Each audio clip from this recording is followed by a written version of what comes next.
ఇప్పుడు ఎవిస్ హాస్పిటల్ని సంప్రదించండి. స్కానింగ్ కూడా ఫ్రీగా చేస్తున్నారు. Avis hospitals. నమస్తే అమ్మా. నమస్తే తల్లి. అమ్మ, జూలై 6 సండే ఆదివారం వస్తుంది, తొలి ఏకాదశి. మరి ఈ రోజు ప్రాముఖ్యత గురించి, ఏకాదశి ఉపవాస దీక్ష గురించి, ఏకాదశి అనగానే ఉపవాస దీక్ష గురించి మాట్లాడతారు. అసలు ఉపవాసం ఎందుకు ఉండాలి, ఉండకూడదని కొందరు వాదన. అసలు ఏం చేయాలంటారు ఆ రోజు, చెప్పరా? మీరు ఇన్ని ప్రశ్నలు అడిగారమ్మా.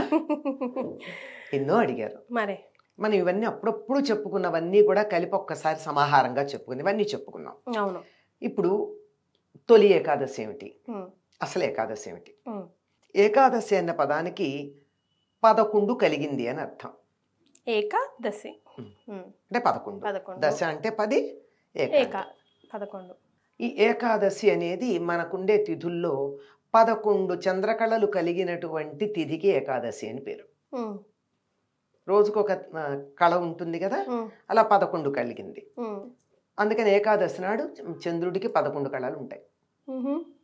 పాడ్యమి నాడు ఒకటి ఉంటుంది, అలా బిదే నాడు 2, అలా వచ్చి వచ్చి దశమి నాడు 10. తెలుస్తోంది కదా దశమి ఏంటి 10 అని. అలాగే పూర్ణిమ దగ్గరికి వచ్చేటప్పటికి 15 కళలు పూర్తిగా ఉంటాయి. కానీ ఈ 15 కళల్లో కూడా ఈ 15 కళలకి కలిపి నిత్యం అమావాస్య నాడు కూడా ఉండే నిత్యా కళతో కలిపి 16 అవుతాయి. అమావాస్య నాడు నిజానికి ఒక కళ కనపడదు, కానీ శాశ్వతంగా ఉండేది ఒకటి ఉంటుంది. ఇట్లా 11 కళలు ఉన్న చంద్రుడి కళలు కలిగినటువంటి తిథికి ఏకాదశి అని పేరు.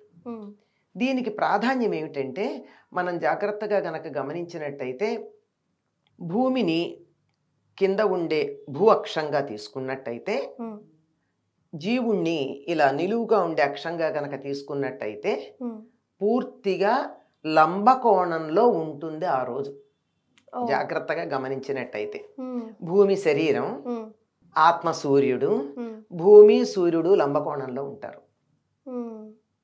అన్నప్పుడు ఏమిటి, ఈ శరీరం నుండి ఆ జీవ ప్రజ్ఞ ఊర్ధ్వముఖంగా ప్రయాణం చేయడానికి నేరుగా వంకర తిరగకుండా సూటిగా పైకి వెళ్ళడానికి వీలు. కనుక ఆనాడు ఏది చేసినా మన ఊర్ధ్వముఖ ప్రయాణం తేలిగ్గా, హాయిగా, సుఖంగా సాగుతుంది.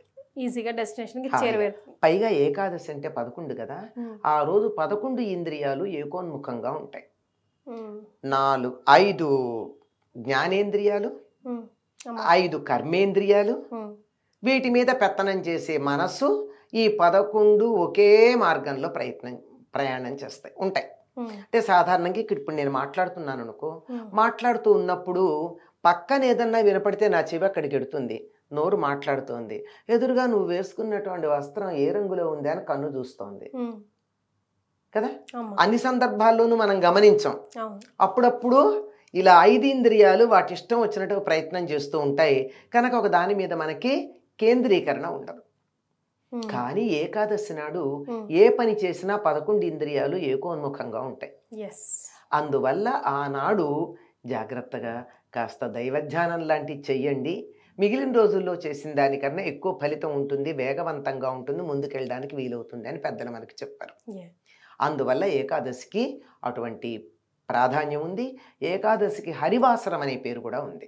అంటే హరివాసరం అంటే దానికి ఉన్న పర్యాయ పదం. హరివాసరం అంటే అర్థం ఏమిటి? హరి అంటే విష్ణువు, వాసరం అంటే రోజు, విష్ణువుకి ప్రీతికరమైన రోజు. నిజానికి శివుడికి కూడా ప్రీతికరమైన రోజే. మన కార్తీక మాసంలో ఏకాదశులు శివుడికి అభిషేకాలు చేస్తాం. పైగా ఏకాదశ రుద్రాభిషేకాలు చేస్తాం ఏకాదశ వారం. ఆ విధంగా 11 సంఖ్యకు అంతటి ప్రాధాన్యం ఉన్నది గనక ఏకాదశి ప్రధానమైంది. ఇటువంటి ఏకాదశులు సాధారణంగా ప్రతి సంవత్సరంలో 24 ఉంటాయి. అధిక మాసం వస్తే 26 ఉంటాయి. ఈ 24 ఏకాదశుల్లోనూ 8ంటికి ప్రాధాన్యం ఉంది. ఏమిటివి అంటే, చాతుర్మాస్యంలో ఉండే 4 నెలల్లో ఉండే 8 ఏకాదశులు. 8 ఏకాదశులు చాతుర్మాస్యంలో 8 ఏకాదశులు. అందులో చాతుర్మాస్యంలో వచ్చే మొదటి ఏకాదశిని తొలి ఏకాదశి అన్నారు. ఈ చాతుర్మాస్యం ఎప్పుడు మొదలవుతుందంటే ఆషాఢ శుద్ధ ఏకాదశి నాడు మొదలవుతుంది. చాతుర్మాస దీక్షలు కూడా తీసుకుంటారు కదా. అది అంటే 4 నెలల దీక్ష. యతులకు ఒక రకంగా ఉంటుంది, గృహస్థులకు ఒక రకంగా ఉంటుంది. అంటే ఆహార నియమాలు, వ్యవహార నియమాల్లోనూ కొన్ని నియమాలు పాటిస్తారు. అది యతులైతే ఎక్కడికి కదలకుండా ఉంటారు, సన్యాసులోను. గృహస్థులైతే ఇల్లు కదలకపోతే వ్యవహారం ఎట్లా నడుస్తుందమ్మా, అంచేత ఆహార నియమాలు పాటిస్తారు. కొన్ని రకాలైనటువంటి నియమాలు, ఒక్కొక్క నెల ఒక్కొక్కటి తినము అని చెప్పి, ఒక నెల కూరలు తినరు, ఒక నెల పాలు తినరు, ఒక నెల పెరుగు తినరు, ఇలా రకరకాల నియమాలు ఉంటాయన్నమాట.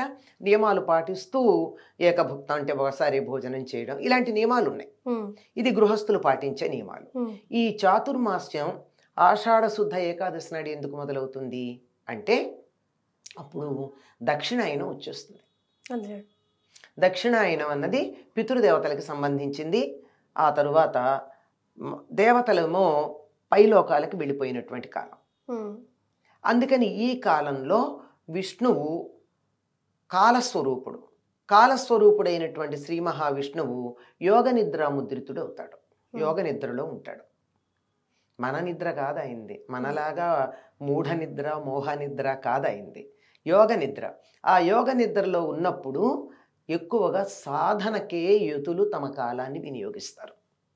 అందుకే ఇక్కడి నుంచి నియమపాలన చేస్తూ ఉండడం జరుగుతుంది. దీనికి ఈ మొదటి ఏకాదశి అన్న ఉద్దేశంతో తొలి ఏకాదశి అన్నారు, కానీ దీనికి శయన ఏకాదశి అని కూడా పేరు. శయన ఏకాదశి అంటే శ్రీ మహావిష్ణువు యోగ నిద్రకి తరలి వెళ్ళేటటువంటి రోజు. ఆ రోజు ఆయన విశ్రాంతి తీసుకోవడానికి తన అంతఃపురంలో పడక గదిలోకి ఎత్తాడు అని, అంటే మన మాటల్లో చెప్పుకోవడానికి. మన ఇళ్లలాగా ఇల్లు ఉంటుంది, ఆయనకు ఒక పడక గది ఉంటుందని కాదు, మనకు అర్థం అవడానికి ఒక రూపం కల్పన చేసుకుంటే అర్థం అవుతుందని అలా యోగ నిద్రకి వెళ్ళేటటువంటి రోజు గనక ఆయన మరీ మరీ విసిగించకుండా ధ్యానం చేస్తూ ఆయనకి విశ్రాంతి కలిగేటటువంటి ఉపచారాలు చేసుకుంటూ ఉంటాం. మరి అది మరి ఈ రోజు అస్సలు చేయాల్సినవి చేయకూడని పనులు సామాన్యులుగా మనం అంతా ఏంటమ్మా? మీరు ఇందాక అడిగినప్పుడే కొన్ని చెప్పారు మీరు. అసలు ఏకాదశి ఉపవాసం ఏమిటి? 15 రోజులకు ఒక్కసారి గనక పూర్తిగా ఆహారం తీసుకోకుండా గనక ఉన్నట్టయితే ఆరోగ్యం బాగుంటుంది అని చెప్పి జపాను శాస్త్రవేత్తకి పరిశోధన చేసి చెప్పినందుకు నోబెల్ బహుమానం కూడా వచ్చింది కదా. ఓషినోరి సుజుకెనో ఉంది ఆయన పేరు, వచ్చింది కదా. అంటే 15 రోజులకు ఒకసారి ఈ శరీరాన్ని ఓవర్హాలింగ్ చేస్తాం, క్లీనప్ చేస్తాం. అప్పుడు అది మళ్ళీ చక్కగా ఉత్తేజితమై చాలా చురుకుగా పనిచేయడానికి వీలవుతుంది. అంటే నేనంటూ ఉంటాను, ఎప్పుడన్నా చాలాసార్లు చెప్పాను అనుకోండి, ఇంకొక నోబెల్ బహుమానం తెచ్చుకోదలుచుకున్న వాళ్ళు ఎవరైనా ఉన్నట్టయితే ఈ బయోటెక్నాలజీ అంటారు ఏదో ఆ సబ్జెక్ట్లో, ఏకాదశి నాడు చేస్తే ఎందుకు ఎక్కువ ఫలితం అనే దాని మీద చేసి కూడా తెచ్చుకోవచ్చు. అది వాళ్ళు చెప్పింది కూడా 15 రోజులకు ఒకసారి కదా. మనం ఏకాదశి అనుకున్నాం, అలా పెట్టుకున్నాం. అది ఎందుకంటే శరీరం ఎప్పుడూ కూడా పని చేయించి అలసిపోతూ ఉంటుంది కనుక అప్పుడప్పుడు దానికి విశ్రాంతి ఇవ్వాలి. పగలంతా ఈ శరీరం పనిచేస్తే రాత్రి విశ్రాంతి ఇస్తున్నామా లేదా? అట్లాగే ఈ జీర్ణ వ్యవస్థ అంతా పనిచేయగా దానికి కూడా ఒకసారి విశ్రాంతి ఇస్తే మర్నాడు కొంచెం వేగంగా హాయిగా పనిచేస్తుంది. అది మామూలుగా ఉండేటటువంటి అర్థం. సరే, ఆధ్యాత్మికంగా మనం చెప్పాం. ఉపవాసం అంటే మన వాళ్ళు ఊరికే ఏం తినకుండా ఉండడం, ఫాస్టింగ్ అంటారు, అది కాదు. ఫాస్టింగ్ కాదు. ఉప అంటే సమీపంలో, వాసం అంటే ఉండడం. ఉపవాసం అంటే భగవంతుడికి సమీపంలో ఉండడం. అంటే మనం తినడం మానేసి కూర్చుని నిద్రపోవడం, ఇంకా ఏదో బానే ఉంది కదా పుస్తకాలు చదువుకుందాం, బట్టలు చదువుకుందాం అని చేస్తే కాదు అది. ఆ సమయం అంతా కూడా భగవంతుడికి సమీపంలో ఉండాలి. ఎందుకు అప్పుడు ఉండాలి అని చెప్పాను కదా, 11 ఇంద్రియాలు ఏకోన్ముఖంగా ఒకే వైపుకు ఉండేటటువంటి కాలం కనుక మనం కంటితో చూస్తూ, చెవితో ఇంకేదో వింటూ, మనసు ఇంకేదో ఆలోచన చేస్తూ కాకుండా మనం రామ అన్నాం అనుకో, మన పంచేంద్రియాలు అక్కడే ఉంటాయి, అప్పుడు ఫలితం ఎక్కువ కదా. అందుకని ఏకాదశి నాడు భగవంతుని యొక్క సమీపంలో ఉండడం అని అర్థం. దానికోసం ఆ రోజే మనం భోజనం చేయకుండా ఉంటే ఉండే సుఖం ఏమిటంటే వండుకునే పని లేదు, తినే పని లేదు, కడుక్కునే పని లేదు, అరిగించుకునే పని కూడా లేదు. చాలా పెద్ద పని కదా అరిగించుకోవడం. ఏదన్నా తిన్నాక ఇలా కూర్చుంటే నిద్ర వస్తుంది కదా. నిద్ర రాకుండా ఉండాలి అంటే కొంచెం తక్కువ తినాలి. అసలు మానేయమని చెప్పలేదు, కొంచెం తినమన్నారు. అంటే మన లెక్క ప్రకారం. కానీ ఆరోగ్య దృష్ట్యా చెప్పినట్టయితే 15 రోజులకు ఒకసారి పూర్తిగా మానేయమని వాళ్ళు చెప్పారు. అలా ఉండగలిగితే మంచిది. లేకపోయినట్టయితే ఈ రోజుల్లో చాలామందికి నిద్ర లేస్తే ముందు మంచినీళ్ళ కన్నా ముందు మందులు వేసుకోవడం అవసరం. మరి అటువంటప్పుడు మరి వాటికి తగినట్టుగా ఏదో కొంత ఆహారం, ఉపాహారం అంటే ఇంత తిన, మరి ఇంత కాదు, కొద్దిగా శరీరం నిలబడడానికి ఆ మందుకు అడ్డంగా, మరి పూర్వం అనేవాళ్ళు మంచినీళ్ళకి అడ్డంగా ఏదైనా నోట్లో వేసుకునేవారు. అట్లా ఈ మందుకు అడ్డంగా అంతవరకే వేసుకుని పాలు, తేలికగా అరిగేటటువంటి పళ్ళు తీసుకోవచ్చు. తొలి ఏకాదశి నాడు మాత్రం ప్రత్యేకంగా ఆ రోజు నైవేద్యం పెట్టవలసినది, తినవలసినది కూడా చెప్పింది ఏమిటంటే పేలపిండి. పేలపిండమ్మా. మొక్కజొన్నల్ని చక్కగా వేయించి పేలాలుగా వాటిని పూర్వం దంచేవాళ్ళు, ఇప్పుడు మరో రకంగా కూడా మెత్తగా చేసుకోవచ్చు. దాంట్లో బెల్లం వేసి ఆ బెల్లంతో కలిపి దాన్ని మాత్రమే తిని ఉండేవారు. ఎక్కువ బలం, ఎక్కువ ఎనర్జీ వస్తుందేమో. అంతే. ఇంకో నా ఊహ ఏమిటంటే, ఇది నా వ్యక్తిగతమైన ఊహ, అప్పటిదాకా జ్యేష్ఠ పౌర్ణమికి కదా ఏరువాక సాగుతారు. ఏరువాక సాగి అన్ని పొలాలన్నీ దున్ని పెట్టుకుంటారు జ్యేష్ఠ పౌర్ణమికి. ఇప్పుడు దరిదాపుల్లో ఇంకో 15 రోజులు అయిపోయింది ఇప్పటికి. ఇప్పుడు నాటుతారు విత్తనాలు. అందుకని విత్తనాలు నాటడం కోసం తీసినటువంటి వాటిల్లో కొంత ఆహారంగా తీసుకుని మిగిలిన దాన్ని మొక్కజొన్నల్ని నాటుకుంటూ వెళ్ళడానికి తగినటువంటి సమయం కనుక అప్పుడు దాన్ని తినమన్నారేమో అని నేను అనుకుంటా. అది నా వ్యక్తిగత అభిప్రాయం అమ్మ. మన పండగలు, వ్యవహారాలన్నీ కూడా వ్యవసాయంతో ముడిపడి ఉంటాయి. వ్యవసాయం వల్ల మనకు ఆహారం వస్తుంది, ఆహారం వల్ల శరీరం ఉంటుంది, శరీరం ఉంటేనే ఏదన్నా చేయగలం. అంతే కదమ్మా. అంతే. అందుకని దీంతో చాలా బాగా ముడిపెట్టి ఆరోగ్యకరమైన శరీరం ఉండడానికి, ఆరోగ్యకరమైనటువంటి పంటలు పండాలంటే దానికి తగినటువంటి నియమాలు ఏం పాటించాలో అవి పండగలతో ముడిపెట్టి మనకు చెప్పారు. రైట్. అది. సో ఇప్పుడు వరకు మనం తొలి ఏకాదశి అంటే ఏం తినాలి, ఏం తినకూడదు, ఏం చేయాలి, ఏం చేయకూడదు ఒక కోణంలోనే చూసాం. కంప్లీట్గా ఈరోజు ఇంకో కోణంలో అసలు విశిష్టత, ప్రాముఖ్యత ఏంటి, ఎందుకు చేయాలి, ఎందుకు చేయకూడదు, ఈవెన్ సైంటిఫిక్గా కూడా టచ్ చేసి చెప్పారు.